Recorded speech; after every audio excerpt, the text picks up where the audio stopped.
Hello everyone.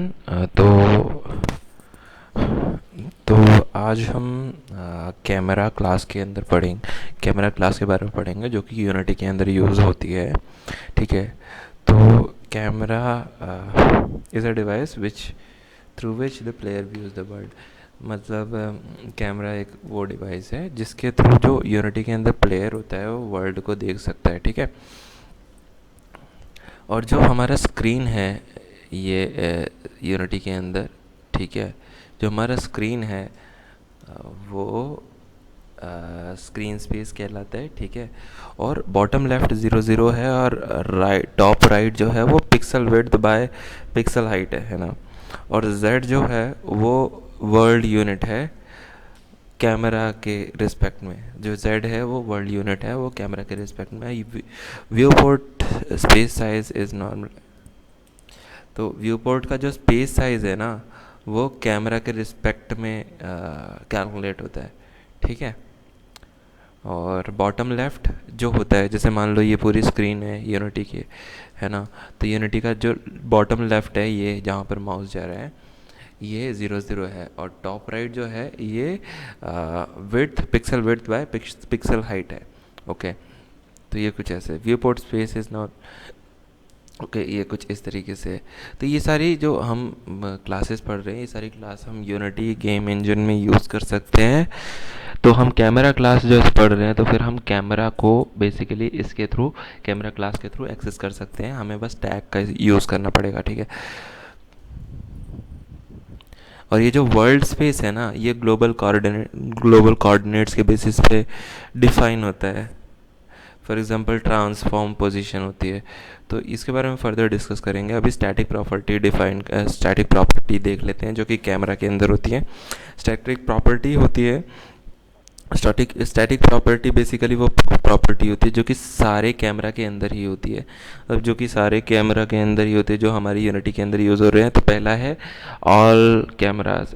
All camera property जो है वो लिस्ट ऑफ इनेबल्ड कैमराज बता देती है। मतलब जितने भी कैमरा जो हमारे इनेबल्ड है ना, उन सब की लिस्ट को दिखा देती है। ऑल कैमरा काउंट बेसिकली हमारे नंबर ऑफ कैमराज दिखा देता है जो कि करंट सीन में है। ठीक है। करंट सीन में कितने कैमराज हैं। और ऑल कैमराज बताता है कि भाई कौन कौन से कैमराज हैं हमारे करंट सीन में। ऑल कैमरा काउंट जो बताता है वो हमारे करंट सीन में जितने भी कैमराज हैं उसका काउंट बताता है। और जो करंट है, ये करंट स्टैटिक प्रॉपर्टी है। तो ये हमें बताती है, करंट स्टैटिक प्रॉपर्टी हमें बताती है कि अभी जो हम स्पेसिफिकली कौन सा कैमरा यूज़ कर रहे हैं, जो कि जिसको कौन सा करंट कैमरा है जिसके थ्रू हम रेंडरिंग कर रहे हैं। ठीक है। मतलब ये हमें बताता है कि करंट कैमरा, ऐसा जो करंट कैमरा हम यूज़ कर रहे हैं, हम जो करंट कैमरा यूज़ कर रहे हैं रेंडरिंग के लिए और लो लेवल रेंडरिंग कंट्रोल के लिए यूज़ होता है। ठीक है। मतलब कि आपका कंट्रोल बहुत ज़्यादा होगा उस कैमरे के थ्रू, आप ज़्यादा से ज़्यादा रेंडरिंग अच्छे से कर पाओगे, है ना। तो एक करंट यूज़ होता है। मेन जो होता है, क्या होता है कि यूनिटी में सबसे पहला जो एक कैमरा होता है वो मेन कैमरा टैग से बना होता है। वो मेन कैमरा टैग से बना होता है। तो फिर वो मेन ऑब्जेक्ट के अंदर आता है, मेन स्टैटिक प्रॉपर्टी के अंदर आता है। तो आप मेन कैमरा डॉट मेन करोगे तो फिर उससे आपको मेन कैमरा का एक्सेस मिल जाएगा। मेन कैमरा को आप यूज़ कर सकते हो, उसके सारी प्रॉपर्टीज़ को आप रेंडर कर सकते हो।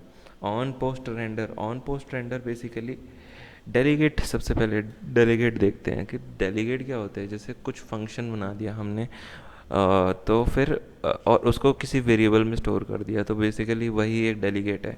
अगर हमने कोई फंक्शन बनाया है और उसको किसी वेरिएबल में स्टोर कर दिया है तो वो हमारा डेलीगेट है ना। और जैसे किसी कैमरा ने, जैसे कोई कैमरा ओपन हुआ है ना, और उसने देखा कि भी सबसे पहले दीवार है और क्या बोलते हैं, डोर है और बहुत सारी चीज़ें हैं, लाइटनिंग्स है ना। फिर इसको बोलते हैं रेंडरिंग प्रोसेस। कैमरा रेंडर करता है उसके सामने की जितनी भी सारी चीज़ें हैं। और रेंडरिंग के बाद अगर आपको कुछ और भी करना है कि इसमें और ब्राइटनेस ऐड कर दी है या और ज़्यादा फॉग है हमने इस रेंडर्ड मटेरियल के अंदर इंट्रोड्यूस कर देनी है, फंक्शन का यूज़ करके, तो हम ऑन पोस्ट रेंडर का यूज़ कर सकते हैं। On pre culling, on pre cull क्या होता है? तो होता क्या है कि जैसे कोई भी कैमरा होता है, उसके सामने कोई चीज़ है और उसके पीछे कोई चीज़ नहीं है यूनिटी के अंदर, तो फिर यूनिटी जो है वो पीछे वाला जो विजन है, पीछे वाला जो व्यू है, उसको रेंडर ना करके खाली आगे वाला जिस पे वो फोकस कर रहा होता है खाली वही दिखाता है। तो उसको ऑन प्री कल बोलते हैं, है ना। तो तो बेसिकली इसको, इस प्रोसेस को कलिंग बोलते हैं, कि वो सामने वाले वॉल्स को, सामने वाले ऑब्जेक्ट्स को दिखा रहा है, और पीछे वाले ऑब्जेक्ट और लेफ़्ट और राइट वाले जितने भी जो भी ऑब्जेक्ट है जो कि कैमरा के लेफ़्ट और राइट और बैक साइड में है, उसको नहीं दिखा रहा है। उसको pre culling, on pre culling बोलते हैं, मतलब उसको कलिंग बोलते हैं, है ना।